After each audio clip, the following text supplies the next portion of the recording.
The day I met Tom was ordinary until it wasn't. I was in the middle of my shift at the appliance store, my mind on selling dishwashers and fridges, when he walked in. He looked lost among the aisles of shiny new machines. "Can I help you find something?" I asked, stepping up with my best customer smile. "Yeah, I need a good dishwasher for my folks. They've been nagging me about getting a new one," he replied, looking relieved to have some help. We walked over to the latest models, and I started into the details, the energy efficiency ratings, the capacity, different features. I could tell he was impressed. "This one's pretty top-notch. It's got all the bells and whistles your parents could want," I explained, pointing out the sleek design. "You sure know your stuff," he said with a chuckle. I wouldn't have guessed half of this stuff. Girls usually aren't into all these techie details, right? I just smiled, used to the comment. Well, I like to prove people wrong. We talked more about the specs, and eventually, he picked one out. "Thanks for the help. I would have been here all night figuring this out." "Glad I could help. Your parents are gonna love it," I said, ringing up the sale. That could have been the end of it, but as I was closing up shop, Tom was there again, leaning against his car, waiting. "Hey," he said as I approached. "I was thinking, maybe you could help me set it up. Just to make sure I get all the features working right. And maybe grab a coffee afterward?" I hesitated, a bit taken aback. "Sure, I guess. Just let me grab my things." Over coffee, Tom was easy to talk to. He had a lightness about him that made you want to open up. We talked about everything: work, movies, music. When he asked about my family, I kept it simple. Not much to tell, really. Raised by my grandma, now it's just me. She left me her house after she passed a couple of years back. "Sorry to hear that," he said, his face softening. "Must be tough, being on your own." "It's all right. Keeps things simple." I shrugged, not wanting pity. "What about you? You mentioned your family earlier," I prodded, changing the subject. "Oh, the whole crew. My parents, 2 younger sisters, all crammed into one apartment. It's chaotic but fun," he laughed. "You'll meet them, I'm sure. They'd love to meet the girl who finally made me do my dishwasher duty." After that day at the cafe, things between Tom and me picked up speed like a whirlwind. We started meeting more, each date smoothly leading into the next. The connection was undeniable. We could talk for hours and still find things to laugh about. Before I knew it, love wasn't just a possibility, it was the real, palpable thing between us. A few months in, under a starlit sky in the local park where we had our 5th date, Tom dropped to one knee and asked me to marry him. The proposal was simple, no extravagant gestures, just him and me and a promise of a future together. I said yes, without hesitating. The day I was supposed to meet Tom's family, I was a bundle of nerves and excitement. This could be the start of having that big, loving family I always wanted. Tom picked me up around noon, and we drove over to his family's apartment. He knocked, and the door swung open almost immediately, pulled by a whirlwind of a woman who must have been his mom. "Tommy. And you must be Carly," she exclaimed, pulling me into a hug that nearly knocked the breath out of me. Come in, come in." The apartment was buzzing with voices and the clatter of dishes. It was smaller than I expected for so many people, every inch filled with life and clutter. "Carly, this is my dad, and those chaos agents are my sisters, Liz and Anna," Tom introduced, as each nodded or waved. "Nice to meet you all," I said, my voice slightly shaky. "We heard a lot about you. A girl expert in electronics, huh? Unusual," his dad commented, sizing me up. I smiled, trying to take it in stride. "Yeah, I've been into it since I was a kid. Keeps me on my toes." As we all settled into the cramped living room, Tom's mom brought out some snacks, and the interrogation began. "So, Carly, Tom says you're all on your own now? Raised by your grandma?" Liz asked, a bit too casually. Yeah, It was just us for the longest time. She passed a couple of years ago, so now it's just me, I replied, feeling a bit exposed. And this dress, is it vintage? Like from your grandma's closet? Anna chimed in, a smirk playing on her lips. I glanced down at my dress, a simple floral one that I thought was pretty retro but cute. No, it's from a thrift store downtown. They both laughed, and even Tom joined in a bit. That's our Anna, always quick with the jokes, he said, elbowing her lightly. Yeah, I can see that, I muttered, feeling the heat rise in my cheeks. The afternoon dragged on with more questions and a few more jabs that Tom's parents and sisters threw my way, all under the guise of good-natured teasing. By the time we left, my initial excitement had deflated completely. In the car, I was quiet, processing the afternoon. They liked you, I could tell, Tom said, trying to be reassuring as he drove. Did they? Felt more like I was on a talk show getting grilled, I replied, staring out the window. That's just their way. They tease because they care. You'll get used to it, he said, reaching over to squeeze my hand. A few months after the awkward meeting with Tom's family, we got married. It was a modest wedding, mostly because I didn't have many relatives of my own to invite, and also because we wanted to keep things simple. The celebration was filled with Tom's relatives, who brought their loud and uncouth manners to the forefront. Throughout the day, they were boisterous, inserting themselves into every detail. They made jokes about my dress, saying it was too conservative for such a joyous occasion, and they didn't shy away from tossing crude jokes about our wedding night my way. I tried to brush it off, laugh along, but each comment chipped away at the joy I should have felt on my day. Tom noticed I was getting uncomfortable, squeezed my hand under the table, and whispered, "Just a few hours, we'll get through this together." His words were meant to comfort, but the promise of a together was starting to feel heavier than I expected. It hadn't been long since we moved into my house, a place I cherished for its peace after a long day of work. But that peace was quickly shattered one afternoon when I came home to find lights blazing through the windows. Confused, since Tom was supposed to be at work, I pulled out my phone and dialed him. "Hey, I'm outside the house, and the lights are on. Did you leave them on by accident?" I asked, key in hand, hesitating at the door. "No, I gave Liz my key. She wanted a quiet place to study." Tom's voice came through nonchalantly. I unlocked the door and pushed it open, my heart rate picking up. "You what? Why didn't you ask me first?" "She's my sister, babe. It's not a big deal. Gotta go, talk later," he said before hanging up. Stepping inside, I found Liz sprawled on the couch, my laptop open in front of her. The room was a mess, snack wrappers everywhere, cushions askew. I felt my pulse pounding in my temples. "Liz, what are you doing with my laptop?" I demanded, trying to keep my voice steady. She glanced up, unfazed, and shrugged. "Just borrowing it. Chill, we're family now, right? That doesn't mean you can just take my things without asking." "That's not how this works," I snapped, feeling the anger bubble up inside me. She rolled her eyes, closing the laptop with a snap. "Geez, don't get all wound up. I always borrow stuff from my sis. What's yours is ours now, isn't that what family is about?" I took a deep breath, trying to calm myself. "No, Liz. I need you to ask first. You can't just come in here and take over." She scoffed, standing up and stretching. "Whatever. Tom said it was cool, so maybe you two should sort that out." She brushed past me, her dismissal clear. I picked up my laptop, my hands shaking. That evening, when Tom came home, I was ready for a confrontation. "Tom, we need to talk about your sister using our house like it's her own personal hangout," I started, the moment he walked in. He dropped his keys on the table and frowned. "Carly, she's just a kid.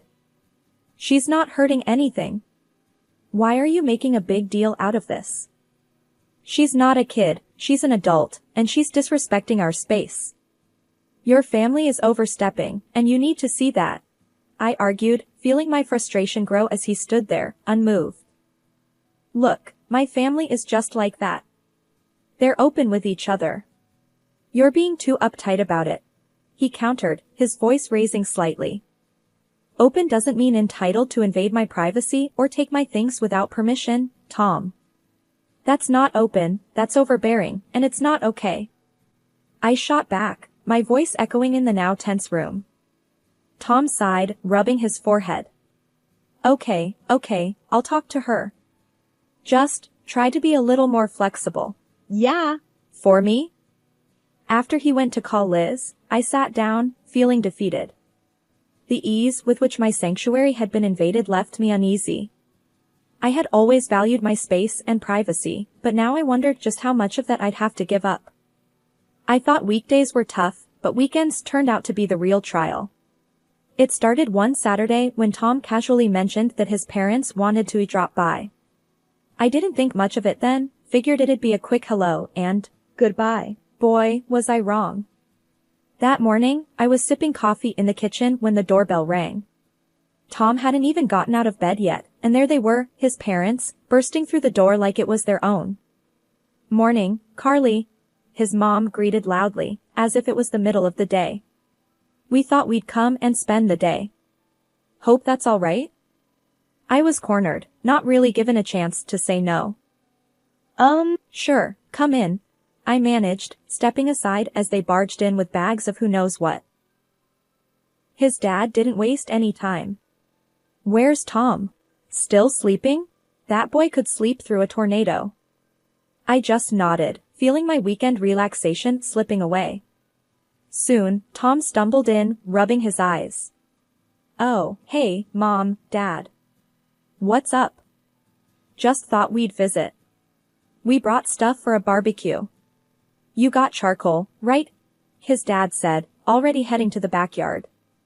The day blurred into a chaos of cooking, laughing, and more family members than I expected turning up. It wasn't long before Tom's sisters arrived, and the house filled up with noise and people. They took over the living room, the kitchen, every bit of space, while I was nudged here and there, my role reduced to that of a spectator in my own home. I tried to keep my cool, even managed to smile through it all. But when his mom started directing me around, that's when I felt the pinch. Carly, darling, could you whip up some of your salads? And maybe see if we need anything from the store? It was more a command than a request, and it stung.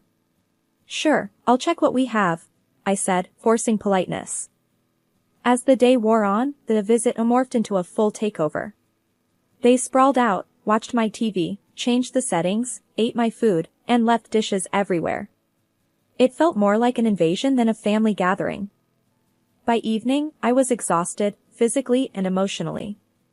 I found Tom in the midst of it all, laughing and sharing stories. Pulling him aside, I hissed, "Can we talk?" "What's up?" He looked puzzled, clearly oblivious to my growing frustration.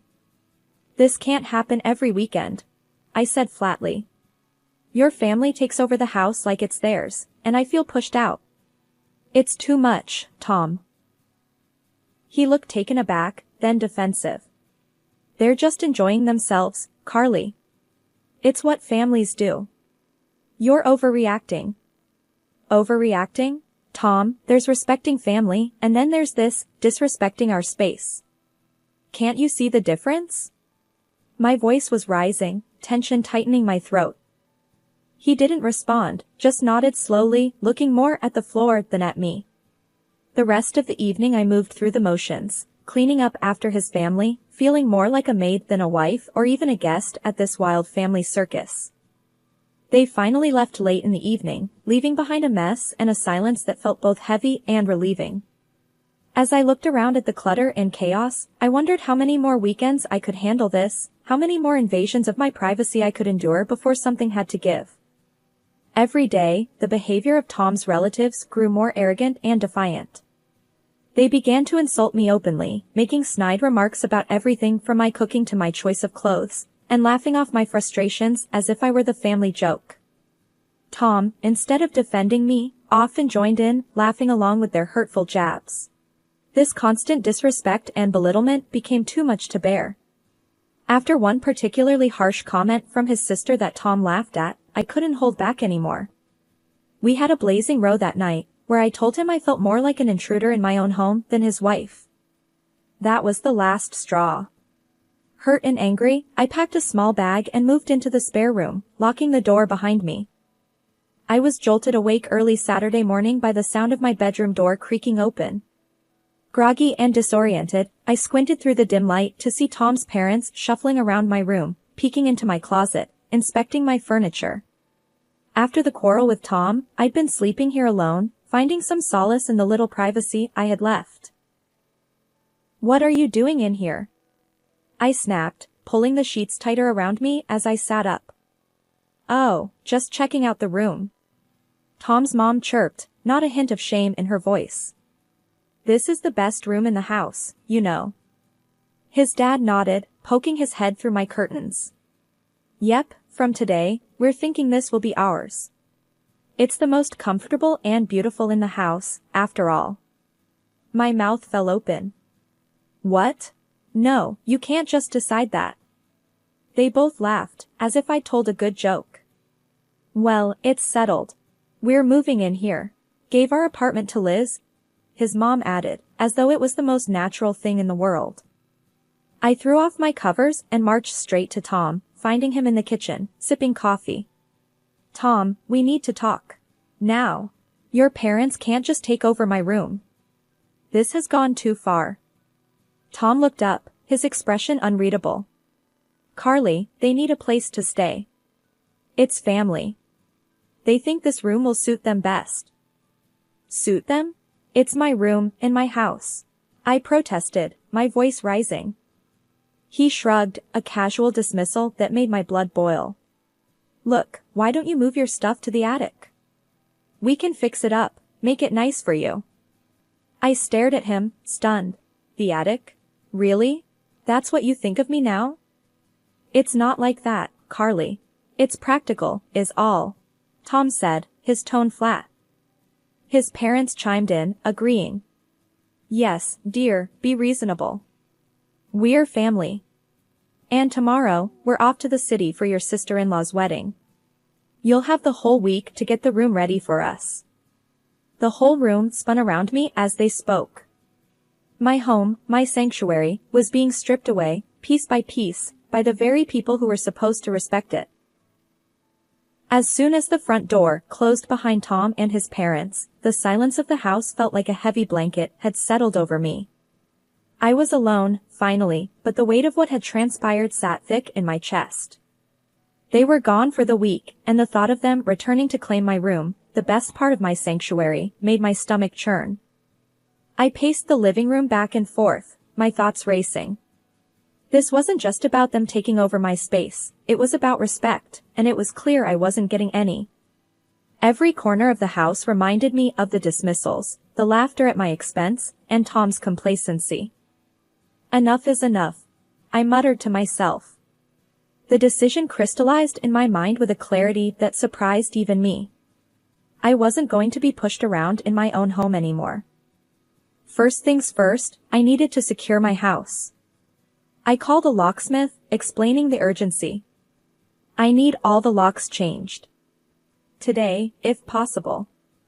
The locksmith was understanding and promised to be there within the hour.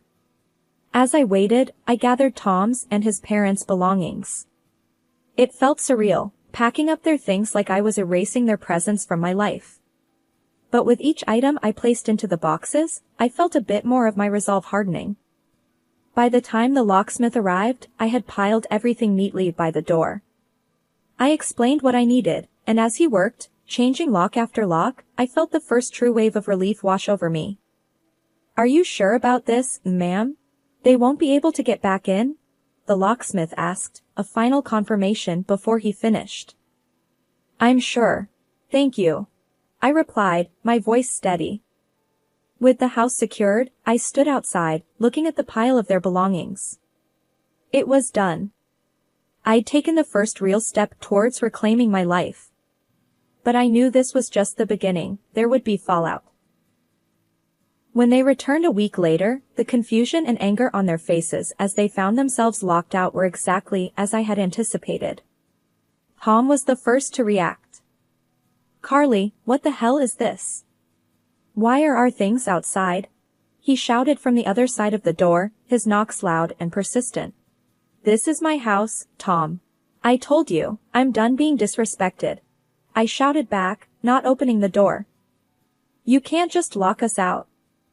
This is my home too, Carly." His voice cracked with a mix of anger and desperation. "It was my home before it was yours, and I'm taking it back. I suggest you take your things and leave before I call the police," I replied, stepping back from the door as his banging grew more frantic. There was a moment of silence, and I wondered if he'd left, but then he spoke again, his voice lower, almost pleading. "Carly, please. Let's talk about this. We can sort things out." "No, Tom. It's too late for talking. I've made my decision. Please, just go." The finality in my voice seemed to reach him, and the sounds from outside started to fade. They were taking their things. It was over. After a few days, my phone was bombarded with messages and calls from Tom. He was begging, saying anything to get me to let him back into the house. But it all just seemed like he was looking for convenience, not really about making amends. He missed the comfort, the space, not the respect and love that should have been the foundation of our marriage. One afternoon, while I was tidying up the remnants of what used to be our shared life, there was a loud knock at the door. I opened it to find Liz, Tom's younger sister, her face twisted in anger. "You've ruined everything," she yelled the moment I cracked the door open. "Because of you, we're all crammed back into that tiny apartment. I can't even have my boyfriend or friends over anymore." I stood there, door half open, feeling a mix of anger and pity. "Liz, this isn't my problem. You need to leave." She tried to say more, her words sharp and accusing, but I wasn't having any of it. I pointed firmly towards the street. "Go. Now. This is my home, and you have no right to come here and blame me for your issues." Liz huffed, mumbled something under her breath, and stormed off. I shut the door with a resounding thud, leaning against it as I let out a long sigh. It seemed like the chaos would never end. The real test came a few days later. I was walking home from the grocery store when I heard familiar voices calling out my name. It was Tom's parents, waiting for me at the end of the street. As soon as I was in earshot, they started hurling insults. "You selfish, stupid girl. Look what you've done to our family," his mom shouted, her finger wagging in my face. "You think you're better than us, keeping that house to yourself," his dad chimed in, his voice booming down the street. I stood there, groceries in hand. I did what I had to do for my own peace. "You should leave now," I said calmly, though my heart was racing. "That's right, you greedy." But before they could continue, my neighbor, Mr. Jacobs, who'd been trimming his hedge, stepped towards us. "Hey, that's enough. I won't have this shouting in our street. Leave her alone, or I'm calling the police." Tom's parents glanced at Mr. Jacobs, then back at me, and without another word, they turned and hurried away.